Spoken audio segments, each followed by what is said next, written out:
저희는 여기 제주에 있습니다. 여기는 제주 어딘가요? 네, 여기는 제주 애월 저희가 살고 있는 집 입구입니다. 자, 저희가 최근에 제주도로 이사를 왔습니다.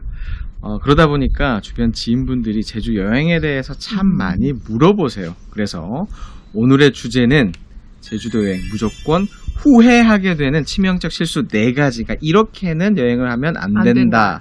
4가지에 대한 말씀을 좀 드려보고자 합니다. 저희가 정말 제주 여행 셀 수 없이 많이 다녔죠. 정말 많이 왔죠. 정말 문자 그대로 셀 수가 없을 정도로 정말 자주 다녔었고, 여행뿐만 아니라 한 달 살이, 뭐 2달 살이 한 적도 있고, 일을 만들어서 온 적도 있었죠. 네, 그렇죠.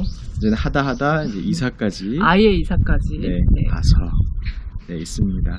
자, 제주도 여행 정말 뭐 많이 이렇게 해보면서 또 다양하게도 많이 해봤잖아요. 다양한 컨셉을 가지고도 해보고, 여행은 물론 이제 취향에 따라 다를 수 있겠습니다만 공통적으로 이렇게 여행을 하면 되게 좀 후회하게 되더라. 남는 게 없더라. 첫 번째 한번 말씀을 드려볼게요. 바로 홍길동 여행법입니다.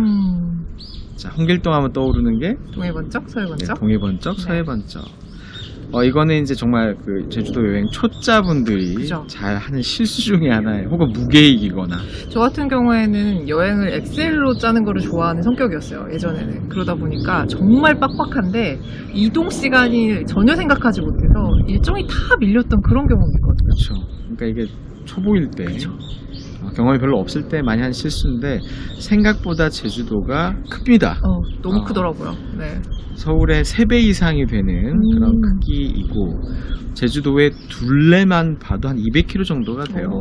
해안에 나와 있는 도로 기준으로 보면 뭐 거의 258km 정도 된다고 얘기를 하는데, 그러면 사실 정말 많은 시간이 필요하죠. 그렇죠. 제주도 왔으니까 바닷가로 달리고 싶잖아요. 그렇죠. 또 해안으로 달리다 보면은 그리고 또 속도를 많이 못 내잖아요. 그죠. 뭐 이를테면 저희도 이제 그런 경험을 한 적이 있죠. 성산 일출봉 쪽 구경 갔다가 뭐 먹을까 하다가 갈치조림이 땡기네. 갈치 맛있는데 모슬포에 있다던데? 모슬포로 가볼까 해서. 근데 완전 반대죠. 그쵸. 근데 이제 그냥 가는 길 재미없으니까 해안으로 가볼까? 그렇게 가면 한 3시간 정도 걸립니다. 네. 그러니까 이런 거는 3시간이면 서울에서 이제 광주까지 가는 거리를 그냥 길바닥에, 물론 드라이브를 좋아하시는 분들은 일부러 즐기실 수도 있겠지만 그런 게 아닌 상황에서야 하루 지나고 나면 오늘 뭐 했지? 남는 게 별로 없는 거예요. 네, 그렇죠. 그거 지쳐요. 맞아요. 돈도 좀 더 들죠. 이동 경비라는 게 또 들기 때문에. 그래서 자, 섹션을 나눠서 다니시기를 권장드립니다. 그냥 많이 다녀보신 분들은 좀 더 디테일하게 보시면 좋고요. 읍이나 면 단위로 보는 것도 재밌어요. 네. 자, 근데 기본적으로 일반적으로 아직 제주도 여행을 그렇게 많이 하시지 않은 분들이라면 4사부면으로 나눠서 동서남북 제주도를 4덩어리로 나눠서 12시부터 3시, 그렇죠? 그 다음에 3시부터 6시, 6시부터 9시, 9시부터 12시까지 권역으로 딱 나누어서 이번 여행지는 거기 부분만 여행을 한다. 그렇죠. 예를 들면 2시부터 3시 정도라면 성산 일출봉까지거든요. 제주시에서부터 일출봉. 뭐 배를 타고 갔다면 제주항, 비행기를 탔다 그러면 이제 제주공항에서부터 성산, 요 사이에 또 좋은 거 많죠. 많아요. 네, 뭐 나열하기도 다 어렵습니다만 저희가 한 달 살이를 했었던 지역이 거기 세화, 있었죠. 맞아요. 세화였죠. 네, 세화만 봐도 정말 바다 이쁘고요. 맞아요. 제 최애 바다예요. 네, 그렇죠. 세화뿐만이 아니라 옆으로 가면 뭐 월정도 있고요, 함덕도 있고요, 뭐 김영도 있고, 또 동쪽으로 가면 종달리도 있고, 먼저 성산 우도, 그렇죠? 성산 일출봉. 자, 이렇게까지도 사실은 이거 뭐 2박 3일, 3박 4일 와도 다 보기 힘들어요. 맞아요. 그리고 중산간 쪽으로 넘어가면 또 오름부터 시작을 해서 기자리, 뭐 숲길부터 시작을 해서 너무 좋기 때문에 그래서 아직 이렇게 안 해보신 분들이라면 우선 이렇게 일사분면 위주로 여행을 한번 해보시는 걸 추천드립니다. 자, 또 실수를 또 많이 하시는 것 중에 하나가 뭐냐면 날씨죠. 네, 날씨에 대한 예측이. 대비. 계획이 없다. 대부분 그나마 조금 이제 제주도 날씨가 안정적일 때가 사실 뭐 가을은 조금은 그렇죠. 근데 봄도 좀 변화무쌍하고 이제 하절기가 되면 워낙 비가 또 많이 오기 때문에 제주도 일기예보가 잘 안 맞는 것 같아요. 네, 일기예보라기보다는 중계 중계죠. 수준에 네. 분명히 비 온다 그랬는데 사실 오늘도 비 온다 그랬었거든요. 맞아. 장마 시작했다고 했는데 정말 막죠. 그래서 항상 눈으로 좀 확인을 하셔야 되는데 맞아요. 제주도 계획은 미리 세우시다 보니까 사실 내가 딱 제주도를 갔을 때 날씨를 장담하기는 어렵죠. 그렇기 때문에 두 가지 버전을 조금 생각하시면 좋겠다라고 말씀을 드리고 싶은 게 제주도 왔는데 날이 너무 흐리면 좀 비가 오거나 흐리면 우울해집니다. 그렇죠. 근데 주민 입장에서는 좋아요. 네. 네. 뭐 상관없죠. 네. 좋을 때도 있고 흐릴 때도 오히려 흐린 날씨에도 좋을 때가 있죠. 오히려 이렇게 바깥 활동하기에도 비가 내리면 좀 이야기가 달라집니다만 근데 사실 2박 3일, 3박 4일 정말 이렇게 그쵸. 금쪽 같은 시간을 내서 오셨는데 남는 건 사진밖에 없는데 사진도 잘 안 나오고. 그렇죠. 맑은 날씨만 생각을 하시고 오셨다가 날씨가 흐리거나 비가 왔을 때 다 망쳐지는 경우가 있죠. 일정 자체가. 그래서 기본적으로 조금 날씨가 안 좋을 수도 있다라는 생각을 가지고 계획을 좀 잡으시는 걸 추천을 좀 드립니다. 그럼 뭘 해야 되는가? 실내 활동도 재밌는 것도 많이 있죠. 그렇죠. 뭐가 있을까요? 최근에는 이제 설치미술 같은 것들의 전시관들이 굉장히 많이 생기고 있는 붐이잖아요. 그래서 성산에 있는 스치벙커부터 시작을 해가지고 저희 동네에 있는 아랫대 뮤지엄에 이르기까지 이런 곳들에 방문해 보시는 것도 색다른 그 경험이 되실 수 있을 것 같고요. 그렇죠. 그리고 워낙에 뭐 예쁜 카페부터 시작해가지고 박물관도 많고 독립서점들도 굉장히 많기 때문에 그쵸. 이런 곳들에 방문해 보시는 것도 괜찮은 계획인 것 같아요. 실내에서 할 수 있는 것들 뿐만이 아니라 흐릴 때 오히려 바닷가만 좀 지루할 때가 좀 있잖아요. 그럴 때 중산간 저는 제주도가 바다도 좋긴 하지만 진짜 또 좋은 게 저는 산이라고 생각해요. 그리고 약간 부슬부슬 내렸을 때 저희 비자림 간 적 있었잖아요. 그렇죠. 그 비자 향이 비 내리면서 이렇게 쫙 퍼지는데 너무 운치 있고 좋더라고요. 맞아요. 오히려 흐리거나 혹은 바람이 많이 불어서 해변에 있기가 조금 그렇단다면 오히려 중산간 쪽은 상대적으로 이렇게 산이 있다 보니까 그죠. 바람이 조금 덜 불 수가 있겠죠. 그렇게 산책도 해보시고 뭐 둘레길, 올레길 여러 가지 숲해설 이런 것들도 정말 굉장히 재밌어요. 좋아요. 맞아요. 시간 맞춰가지고 그럼 이제 제주 역사나 자연 환경에 대한 그 현지분들의 얘기를 들을 수가 있기 때문에 굉장히 흥미롭고 더 깊게 이제 관찰할 수 있어서 굉장히 기억에도 많이 남죠. 네, 그래서 날이 좀 흐릴 때는 바다가 좀 그렇다 그러면 중산간, 산간을 관광을 해보시는 것도 추천을 드립니다. 또한 그러다 보면 이제 이 제주도는 해수면에서부터 남한에서 가장 높은 산까지 있는 곳이죠. 그러다 보니까 조금 올라가다 보면은 여름인데도 서늘할 때가 서늘하기도 있어요. 해요. 그래서 항상 긴팔 또 긴 바지는 기본적으로 준비를 해주시는 거. 바닷가에 있어도 바람 많이 불면 맞아요. 추울 때 있습니다. 그런 부분도 대비를 해주시면 좋을 것 같아요. 자, 세 번째입니다. 요새 물가 비싸요. 엄청 비싸죠. 특히나 이제 엔데믹 되면서 정말 더 지금 물가가 올라가고 있는데 제주 물가는 더 비쌉니다. 네, 대한민국에서 제일 비싸다고 하죠. 자, 그런 측면에 있어서도 그렇고 뭔가 맛집을 기대하고 제주도로 오셨는데 실망하시는 분이 상당히 많이 있으시죠. 맞아요. 저는 두 가지 이유라고 생각합니다. 첫 번째는 관광객들이 많이 다니는 그런 맛집 위주로만 다니시기 때문에 사실 맛없는 집들 되게 많거든요. 많죠. 돈 아까운 집 맞습니다.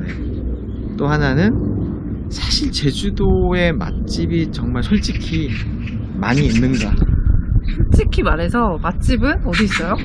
서울에 제일 있죠. 많습니다. 네, 맞아요. 그러니까 제주도 물론 맛있는 데가 많이 있습니다만 제주도를 다니면서 느꼈던 게 메뉴가 되게 단순해요. 왜냐하면 관광객분들이 기대하는 바가. 기대하는 제주도에서 먹고 싶어하는 맞아요. 요리들이 대부분 흑돼지나 전복이나. 갈치, 전복, 회 맞아요. 이렇게 뭐 보말 뭐 좀 이런 쪽으로 많이 이렇게 좀 국한되어 있다 보니까 그런 기대에 부응하고자 식당들도 사실 또 그렇게 뭐 고기국수도 있죠. 맞아요. 그런 식당들이 되게 많죠. 그러다 보니까 먹을 게 별로 없다. 뭐 이제 그래서 정작 관광객들한테 굉장히 유명한 그런 맛집을 도민들은 전혀 안 가는 안 가는 집들이 상당히 많죠. 그런 집도 많죠. 그렇기 때문에 이제 관광객들이 많이 다니는 맛집은 좀 피하는 걸. 일단 비싸요. 네. 그리고 사실 저희도 그렇게 맛있다라고 생각해 본 적이 별로 없는 것 같아요. 게다가 웨이팅 시간이 너무 길어가지고 시간 낭비. 제주도까지 힘들게 오셔가지고 줄 서서 기다린다라는 것처럼 맞아요. 아까운 시간이 어디 있을까요? 그래서 솔직히 그 정도로 값어치 있는 집 정말 몇 개 안 되거든요. 그래서 오히려 좀 과감한 도전을 저희도 애월에 이렇게 거주를 하고 있음에도 불구하고 이제 검색을 해봐요. 다 가본 게 아니니까. 근데 확실히 검색하고 가나 지나가다가 약간 좀 이렇게 그 지역 주민처럼 보이시는 분들이 많은 곳. 많이 가는 것좀 막 이게 약간 가시는 줄 서 있고 뭐 긴 줄은 아니래도 되게 조그만 식당에서 지역 주민들이 가시는 그런 식당들이 실패를 또 안 하는 거예요. 맞아요. 그래서 저희 이제 지인분들 오시고 누가 추천해달라고 하면은 추천해야지 이런 맛집들 카페 같은 것도 리스트업 하고 있잖아요, 사실. 그렇죠. 조만간에 한번 제주도 맛집 리스트도 맛집 추천도 한 번씩 해드리려고 합니다. 그리고 하나로 마트를 많이 활용하시는 걸 강추합니다. 저희도 되게 많이 가죠. 엄청 자주 가죠. 이사한 직후에는 1일 1 하나로 마트를 가서. 그래서 주변에 있는 하나로마트 다 가본 것 같아요, 지역별로. 맞아요. 근데 그 중에 탑 오브 탑이 어디였어요? 하위 하나로 마트 맞아요. 강추합니다. 일단 규모가 제일 커요. 그리고 정말 다양한 수산물부터 시작해서 제주도에 왔구나라는 걸 딱 느꼈던 게 정말 뭐 서울이나 도시에서는 볼 수 없었던 그런 신선한 해산물들이 정말 또 좀 비싸지도 않게, 물론 이제 뭐 품목에 따라서 가격은, 물론 이제 제주 도민분들은 그런 말씀 많이 하시긴 해요. 하나로마트 비싸다. 네, 비싸다. 자, 싸진 않습니다만 또 쌀 때가 또 있죠. 그죠. 플러스 사 먹는 것보다는 훨씬 싸니까. 정말 제가 갈치를 하나로마트에서 사서 먹었을 때 그 풍족함은, 그때 좀 특가 할인해서 13,800원에 3, 4인분 정도? 네. 네. 갈치 구이를 정말 허겁지겁 맛있게 맞아요. 먹었던 기억이 억지로 나요. 먹었어요, 마지막에는. 양이 되게 많고 너무 신선하니까 너무 이렇게 살이 부들부들해서 이건 서울에서 못 먹어보던 갈치 맛이다. 그리고 풍족하게 먹을 수 있어서. 그래서 만약에 갈치 좋아하시는 분들이라면 뭐 식당도 뭐 귀찮아라고 생각하시면 식당에서 사 드셔도 되지만 이렇게 조리를 해 드실 수 있는 숙소에 계시면 사실 뭐 구이는 그렇게 복잡하지는 그쵸? 않잖아요. 한번 이렇게 활용해 보시는 것도 추천을 드립니다. 그리고 바로 네 번째입니다. 제주 여행 매너리즘. 매너리즘. 뻔한 제주 여행들을 하게 돼요. 왜냐면 사람 취향들이 있다 보니까 그냥 오면 일단 뭐 맛있는 거 먹어야 되고 카페 가야 되고. 근데 이게 한두 번, 두세 번까지는 괜찮아요. 그래도 제주니까. 바다 이쁘니까, 날씨 좋으면 다 용서가 되니까. 근데 그렇게만 다니시다 보면 이제 좀 뭔가 허해질 때가 옵니다. 맞아요. 이게 제주라는 게 그게 전부인 것 같으면 다음에 또 안 오게 되잖아요. 사실 볼 것들이 굉장히 많은 그런 지역인데. 그러니까 우리도 그런 거 많이 했었던 게, 제주도 갈 때는 신기하게 좋아. 워낙 자주 다니다 보니까. 그리고 또 그런 느낌도 있잖아요. 가고 싶어. 뭐 가면 뻔하지만 가고 싶은 마음이 항상 갈 때는 뻔하다 생각이 안 들죠. 근데 막상 도착을 해서 그 익숙한 제주공항을 빠져나온 길을 딱 가다 보면 어디 가지? 그러니까. 그래서 순간 또 좀 뻔한 여행이 되겠다 라는 걸 많이 경험을 해봤죠, 저희는. 그러다 보니까 좀 여러 가지 시도들을 좀 해보게 됐는데, 자, 할 것들이 되게 많죠. 그러니까 보는 것만, 먹는 것만 가지고 이제는 좀 제주도가 식상하다라고 느끼시는 분들은 제가 직접 해본 것들 중에 재밌는 것들 한번 추천을 좀 드려볼게요. 좋아요. 일단 낚시를 한번 해보시는 게, 아마 낚시 좋아하시는 분들은 제주도가 또 성지 중에 하나잖아요. 성지죠. 근데 낚시 별로 관심이 없다 하시는 분들도 재밌어요. 특히나 이제 아이들과 같이 이렇게 가족 단위로 오시는 경우에도 낚시할 줄 모르는데 하시더라도 제가 꿀팁 하나 알려드릴게요. 그러니까 배를 타는 것도 방법일 수는 있거든요. 근데 약간 배를 타는 거는 약간 너무 일이 커지죠. 전투적이에요. 맞아요. 그러니까 낚싯배 체험 잠깐 하는 거 정도는 괜찮지만 차기도 같은 데서 많이 하죠. 그런 게 아니라 이제 뭐 한 5시간씩, 뭐 길면 8시간씩 이렇게 배 타는 거 좀 힘들 수가 있죠. 좋아하시는 분들은 괜찮겠지만, 그게 아니더라도 각 포구나 이렇게 가보시면 낚시방들이 있어요. 맞아요. 거기 보면 돈도 크게 들지 않게끔 이미 채비가 세팅되어 있는 것들이 있고, 채비도 해주시거든요, 많이.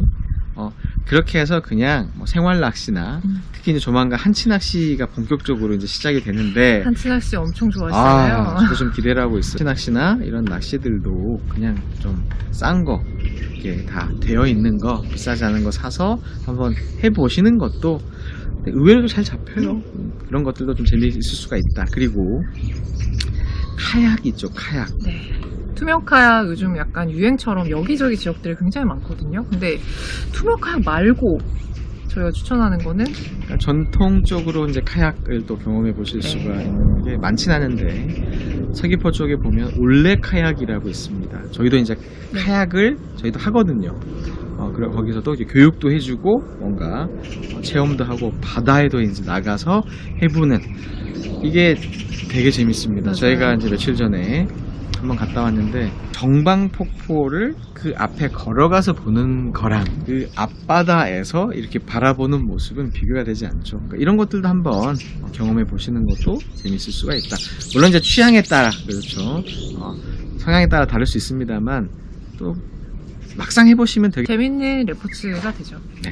그리고 요새 프리다이빙도 되게 많이 생겼죠. 교육하시는 분들도 그런 샵들도 되게 많이 생겨서 체험 다이빙도 굉장히 많고 펀 그렇죠. 다이빙이나 아니면 스노클링 같은 거 체험하시는 거는 아이들도 할 수 있으니까. 그렇죠. 대표적인 판포포구 네. 가시면 어휴 갔더니 뭐 벌써 네. 뭐 거의 사람들이 다 성지죠. 엄청 많더라고요. 거기가 네. 또 물이 조금 빠지면 그렇게 깊지도 않아서 아이들이랑도 같이 즐기실 수 있는 스노클링도 괜찮고 프리다이빙도 교육을 한번 받아보시는 것도 재밌어요. 흥미가 있으신 분들은 즐겨보실 수가 있다. 그리고 아이들이랑 자전거로 제주를 즐기는 것도 방법일 수 있을 것 같아요. 한상 자전거길이 있죠. 되어 있죠. 네. 네, 그래서 자전거를 또 빌려서 뭐 다는 아니더라도 일부 일부 구간이라도 해변을 딱 따라서 가는 그것도 참 되게 매력 있죠. 또 자전거 진짜 좋아하시는 분들은 자전거를 가지고 오셔가지고 한 바퀴 도는 거를 또 목표로 하시는 분들도 있더라고요. 보통 2박 3일 정도 잡고 이렇게 도시더라고요. 또 해녀 체험 뭐니 해도 아까 프리다이빙과 또 연관이 있죠. 해녀 체험하는 곳들도 많이 있습니다. 그렇죠. 그리고 카이트 서핑 이거는 조금 이제 용기가 좀 있으셔야 되는데 네, 카이트 서핑도 정말 제가 해보니까 너무 재밌더라고요. 저는 좀 무서울 것 같아요. 네, 이건 약간 용기가 있으신 분들 좋아하실 것 같고요. 또 뭐 캠핑은 말할 것도 없겠죠. 그죠. 항상 뭐 좋은 숙소에서 지내고 하는 것들도 뭐 재밌습니다만 한계가 좀 있죠. 백패킹도 괜찮고 요즘 차박도 많고 아예 뭐 루프탑 텐트를 가지고 가는 경우도 있고 카라반을 아예 그냥 가지고 오시거나 렌트를 하셔서 여행을 하는 경우도 있습니다. 그래서 캠핑도 중산간 쪽으로 올라오시면 또 다른 제주를 또 느끼실 수 있는 방법 중에 하나인 것 같아요. 따지고 보면 사실 중산간 쪽이 더 뭔가 새로운 느낌과 바다보다는 솔직히 바닷가는 좋은데 시끄럽죠. 네. 그렇죠. 사람들이 많이 있는 곳이라면 또 바람도 많이 불기 때문에 파도 소리도 생각보다 커요. 제주 바다 캠핑이 조금 이제 익숙하시다 싶으면 중산간 쪽으로 올라가시는 것도 추천해드려 봅니다. 그리고 이제 오름, 숲길 정말 좋은 데 많다고 말씀드렸죠. 오름이 제주도에 몇 개나 있죠? 거의 한 400개 가까이가 되니까 사실 하루에 하나씩 올라간다고 해도 네. 1년이 넘게 모자라는 근데 정말 좋은 데 많죠. 저희도 최근에 그렇게 유명한 데는 아니지만 저희 동네에서 멀지 않은 곳에 있는 녹곰의 오름을 한번 올라가 봤는데 생각보다 너무 아름답더라고요. 너무 좋더라고요. 더 좋은 건 사람이 없어요. 대부분 또 유명한 또 그쵸. 이런 뭐 새별 오름 줄 같이 서서 올라가야 되는. 네, 이게 많이 가시는 그런 오름들도 있지만 조용한 오름을 올라가 보시는 것도 추천을 드려봅니다. 자, 오늘 뭐 4가지 말씀을 드렸죠. 뭐였죠? 한번 정리를 해보면 동해 번쩍 성해 번쩍 하는 것보다는 섹션을 정해서 여행을 다니시는 걸 추천드리고요. 날씨에 대비하는 그런 계획을 비 세우셨습니다. 오거나 흐리거나 했을 때 바다에만 의존하는 여행 계획은 실패할 수 있다. 3번째, 관광객들만 다니는 맛집은 좀 피하시는 걸 추천합니다. 좀 개발하시는 것도 좋을 것 같아요. 취향에 따라서. 또 저희도 저희 채널을 통해서 제주도 맛집, 도민 맛집, 그렇죠? 그리고 많이 알려지지 않았지만 정말 맛있거나 너무 뻔한 메뉴가 아닌 또 되게 신선한 메뉴를 판매하는 곳들도 좀 추천을 해드릴 텐데 더욱이 하나로 마트 싸지는 않을 수 있겠습니다만 하나로 마트를 이용해 보시는 것도 추천을 드렸고요. 마지막 4번째가 좀 매너리즘. 다양한. 네, 매너리즘에 빠지지 말고 체험을 좀 해보시는 거. 그러니까 사람도 만나게 되거든요. 뭔가를 배우고 그죠. 뭔가 같이 이렇게 활동하다 보면 사람도 만나게 되고 또 특정 지역에서 좀 더 디테일하게 들여다볼 수 있는 기회가 될 수 있다. 그래서 오늘 4가지에 대한 말씀을 드려봤습니다. 저희가 명색이 부부 책방인데 책도 한 권 소개해 주셔야죠. 네. 네. 약간 구색인 것 같긴 합니다만 봐주세요. 구색이 아니에요. 사실 저도 매너리즘에 좀 빠질 때 이 책을 읽었거든요. 나의 문화유산 답사기의 제주편입니다. 이 책도 저희가 제주도 그 독립서점에서 샀죠.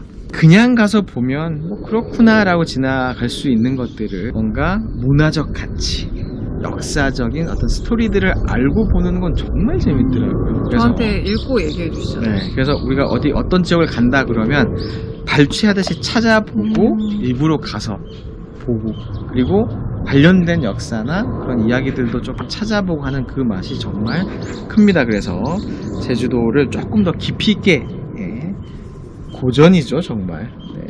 나의 문화유산 답사기 제주편을 한번 보시면 제주를 다른 차원에서 겉만 보는 제주가 아니라 속도 들여다볼 수 있는 그런 제주가 또 되실 것도 같습니다.